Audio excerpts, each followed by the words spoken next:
الدعاء هو العبادہ، دعا دراصل عبادت ہے، اصل عبادت ہے۔ ایک اور حدیث میں ہے الدعاء مخ العبادہ، دعا عبادت کا مغز ہے، یعنی ہر عبادت جو بھی آپ عبادت کریں گے وہ اس کا یہ مغز رہیں گی دعا۔ اس لیے ہم دیکھتے ہیں نا، اگر ہم حج کر رہے ہیں تو کیا کرتے ہیں؟ دعا کرتے ہیں اللہ میرا حج قبول کر۔ روزے ہے آپ تو پھر دعا کرتے ہیں اللہ ہمارے روزے قبول کر۔ یعنی دیکھیے آپ، ابراہیم علیہ السلام، اسماعیل علیہ السلام، دونوں باپ بیٹے اللہ کے حکم سے کعبۃ اللہ کی تعمیر کر رہے ہیں دونوں، اور تعمیر کرتے ہوئے کیا فرما رہے ہیں؟ دیکھیے آپ، وَإِذْ يَرْفَعُ إِبْرَاهِيمُ الْقَوَاعِدَ مِنَ الْبَيْتِ وَإِسْمَاعِيلُ رَبَّنَا تَقَبَّلْ مِنَّا إِنَّكَ أَنْتَ السَّمِيعُ الْعَلِيمُ۔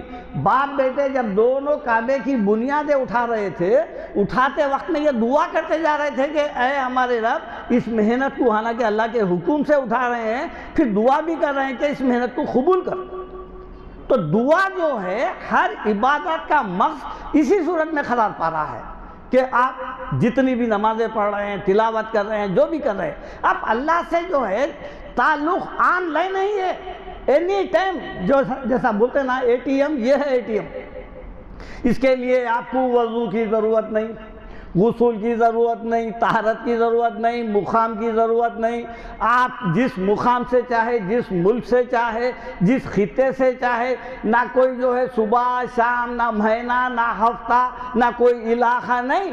یہ ضروری نہیں ہے آپ کعبۃ اللہ کے سامنے ٹھہر کے آپ اللہ کی دعا کر رہے ہیں، نہیں، بلکہ جو ہے آپ کسی ایسی جگہ، اگرچہ کہ آپ کفرستان میں پھیلے ہوئے ہوں گے، مندر کے شہر میں بیٹھ کے دعا کر رہے ہوں گے، لیکن اگر آپ اللہ تعالیٰ کو پکار رہے ہیں تو آپ کی دعا قبول ہو جاتی ہے۔ اس کے لیے کسی چیز کی شرط نہیں ہے۔ ایک انسان جو ہے روڈ پہ گر گیا ہے، پانی میں ڈوب رہا ہے، کیا وضو کر کے انہیں دعا کریں گا؟ انہیں جب تک تو مر جائیں گا انہیں۔ اس لیے اللہ تعالیٰ بندے کے لیے کوئی قید ہی نہیں رکھے، بس پکارو۔ سورہ نحل میں عنکبوت میں اللہ تعالیٰ فرماتے ہیں وَقَالَ رَبُّكُمُ ادْعُونِي أَسْتَجِبْ لَكُمْ، تمہارا رب کہتا ہے کہ تم مجھے پکارو، ادعو، یہ دعا ہے، تم مجھ سے دعا کرو۔ وَقَالَ رَبُّكُمُ ادْعُونِي أَسْتَجِبْ لَكُمْ إِنَّ الَّذِينَ يَسْتَكْبِرُونَ عَنْ عِبَادَتِي سَيَدْخُلُونَ جَهَنَّمَ دَاخِرِينَ۔ جو لوگ مجھ سے دعا نہیں کرتے، الفاظ کیا ہے؟ ان الذین یستکبرون عن عبادتی، ابھی کیا بولے تھے؟ الدعاء هو العبادہ، عبادت بولے تھے نہیں، یہاں پر وہی لفظ کی تائید ہو رہی ہے۔ ان الذین یستکبرون عن عبادتی، جو لوگ مجھ سے دعا نہیں کرتے، وہ کیا ہے؟ ان کا مقام، ان کا کیا حال ہونے والا ہے؟ سیدخلون عن قریب جہنم داخلین، جہنم میں داخل کر دیجئیں گے۔ اور اللہ تعالیٰ سورہ رات میں کیا فرماتا ہے؟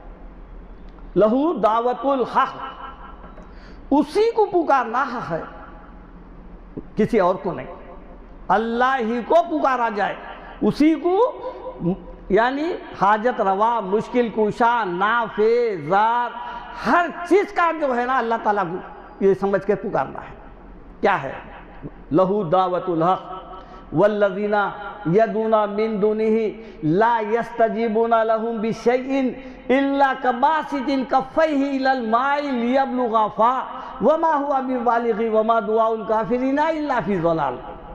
ابھی سائد میں کیا بتا رہے ہیں اللہ تعالیٰ؟ سورہ رات، اسی کو پکارو تو پھر آپ حق پر ہے، لیکن اس سے ہٹ کے والذین، وہ لوگ جو اللہ کو نہیں پکارتے ہیں، کیا ہے وہ؟ والذین یدعون من دونہ، اس کو چھوڑ کر لا یستجیبون، آپ کی دعا کو قبول ہی نہیں کر سکتے، بشیء، لا یستجیبون لہم بشیء، کسی بھی دعا کو قبول نہیں کر سکتے، الا کباسط کفیہ، اگر ایک شخص جو ہے پانی کو دیکھا ہے دور سے دیکھ کے یہ سمجھ رہا ہے اور یہ دعا کر رہا ہے کہ پانی میرے پاس آ جا، ہاتھ پھیلا دیا ہے، کفیہ الی الماء لیبلغ فاہ، تاکہ پانی اس تک پہنچ جائے، وما ہوا ببالغی، وہ پانی اس تک نہیں پہنچ سکتا۔ ایک مثال دے کے بتا رہے ہیں، وما دعاء الکافرین الا فی ضلال، یہ ایسے ناشکرے۔